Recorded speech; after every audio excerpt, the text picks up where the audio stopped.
Hey everyone, welcome to Vision IGCSE. Ever wonder why a giant metal ship floats, but a tiny pebble sinks? It's all about density. Today, we're diving into the science behind floating and sinking. Let's get started. Density is how much stuff is packed into a space. Imagine two boxes, one filled with feathers, the other with rocks. The rock box is heavier because rocks are denser. Density, height, mass, volume. More mass and less volume. I score high density. Let's test these. Same size, but the metal one is heavier because it's denser.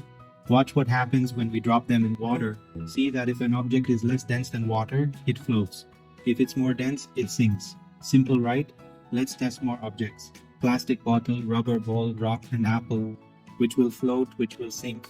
Plastic and rubber float because they're less dense. The rock and apple sink because they're denser. Even though the apple feels light, it's still denser than water. Now, how does a giant metal ship float?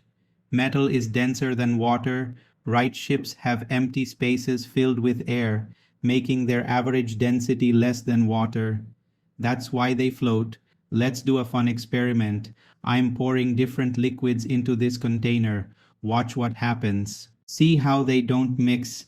The densest liquid, honey, sinks to the bottom, while the least dense, oil, floats on top. Now let's drop some objects in. Look at that. The coin sinks to the bottom, the grape floats in the middle, and the cork stays on top. That's density in action. So there you have it.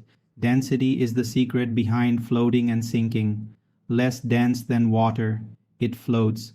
Denser, it sinks. And with clever design, even heavy ships can float. Thanks for watching. If you enjoyed this, don't forget to like, subscribe, and hit that bell for more fun science.